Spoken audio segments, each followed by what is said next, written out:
What's up, guys? Carolina Jackpot checking in Monday evening. It's time to go over the Week 10 picks against the spread and see how we did. I had some good ones here and some of my best bets that came in on the winning side. We had a few that did not, but overall, it looks like a decent week. These are the Friday night games, Miami and NC State. Miami didn't cover that spread. They won that game, though, 44-41. BYU did cover that spread, 3-point favorites over Boise State. They demolished them by better than 30 points. Boston College at Syracuse. Syracuse does cover the spread. Boston College won 16-13. Vanderbilt, Mississippi State. Vanderbilt covered that 19.5 points with a 24-17 loss to Mississippi State. Arkansas Razorbacks were 2-point underdogs at home against Tennessee. They covered the spread, won that game 24-13. South Alabama covered this spread against Coastal Carolina. They lost the game. It was 23-6. So the spread there, that was actually a 17-point loss, and they covered that number. Liberty covers the spread against Virginia Tech and wins that game. I believe I said something about them possibly winning that game outright in my picks against the spread video, and they certainly did. UNC at Duke. UNC just blew Duke out of the water, so this was an incorrect pick. West Virginia at number 22. Texas not number, oh, yeah, they're still number 22. They did win. 17-13. So West Virginia covers the spread there. A lot lower score than most West Virginia Texas games have been in the past, too. South Florida at Memphis. This pick was incorrect. South Florida came back and won that game against USF. I think it was by one point, maybe 3 points, not sure. They trailed almost that entire game and come back and won with a couple of touchdowns inside the last 5 minutes. Michigan and Indiana. Michigan did not cover the spread here. They lose on the road to Indiana in convincing fashion. That program seems to be heading the wrong direction this year. Nebraska and Northwestern. Northwestern 3.5-point favorites, and they cover with a 21-13 win. Arizona State at Southern Cal. This one was incorrect. Arizona State, once again, this team led most of that game. And Southern Cal comes back with a couple of touchdowns late, and wins that one. So that's two teams that were favorites that I picked to cover, and they had to come from behind in like the last 5 minutes of the game to do it. Southern Cal and Memphis. The Memphis was a much bigger surprise to me. South Florida was horrible. Arizona State, actually a viable team.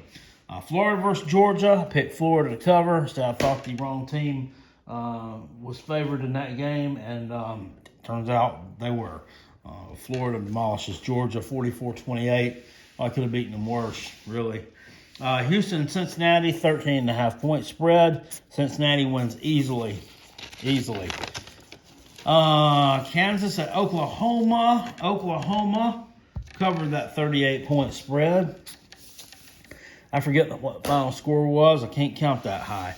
Maryland at Penn State. I had picked Maryland to cover that huge 25-point spread, and they did. And they won that game. That was very, very surprising to me. Maryland has not won a game against Penn State, and it's been a long time. I think it was before they were, it was back when Maryland was in the ACC, I believe, and Penn State was independent. I'll have to check that. I mean, they used to play like every year, and Penn State has always just road graded them, and Maryland finally gets one. Pitt at FSU.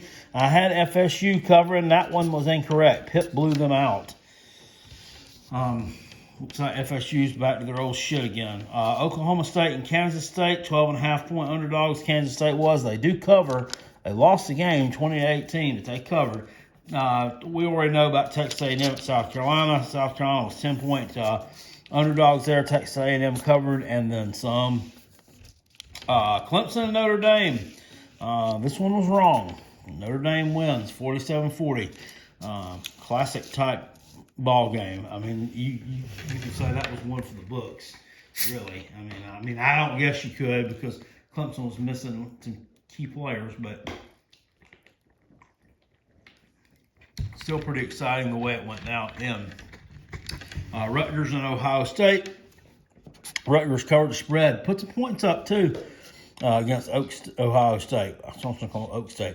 And Stanford and Oregon, that was Oregon minus 10, and they covered. What was that, 35-14 if they won that game?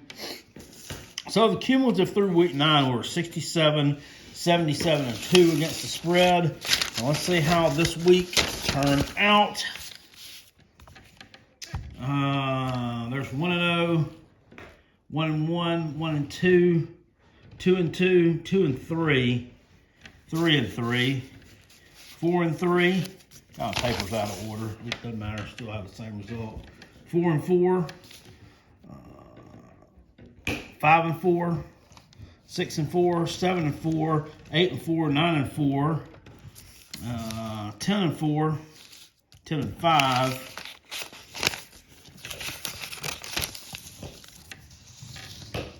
11, 12-5, 12-6, 13-6, 14-6, 14-7, 15-7, 16-7.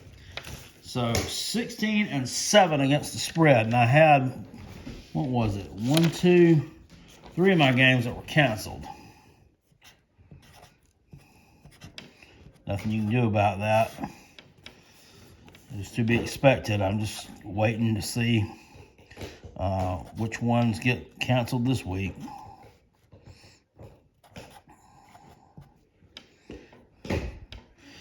All right, if you can read my chicken scratch.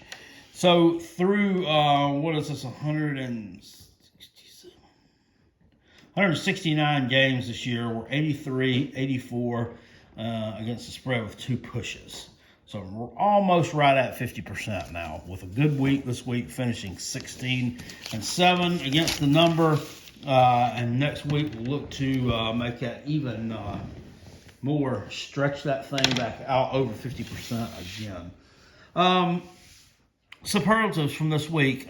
First of all, the let's see. Let's go with the should have known better pick of the week, and well. Let's see. Should have known better pick of the week. It's kind of hard this week to figure this one out. Pitt and Florida State? Not really. I mean, you know what I think? You know which one I would have to go with? I'm going to have to go with Arizona and Southern Cal. Because, I mean, underdogs have been performing really well this year. Now, granted, I just did not know enough about either one of these teams. Haven't seen enough of a body of work. Haven't seen any of a body of work, honestly. So there's that. But underdogs have been performing well historically this year. Arizona State is still a good football team, and they're talented. So probably should have known a little bit better than to pick them to not cover 10.5 points, which is a pretty big spread, I guess, against USC, a team that, while very talented, they have been known to be kind of erratic. Boy, you nailed it, pick of the week. Got to go with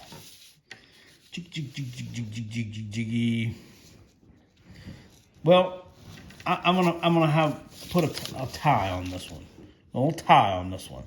I'm gonna have to go with Liberty and Virginia Tech, because I kind of nailed that one. And I'll also have to go with Syracuse, covering against Boston College. I don't think many people were on Syracuse like that, but I just had a feeling that Boston College was kind of due for a letdown performance. You know, kind of a ho-hum performance against an inferior team, and they were lucky to win too.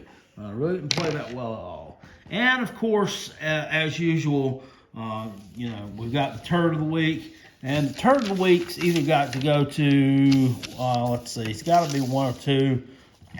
Why not? We're going to go on ahead. The turd of the week is my Gamecocks.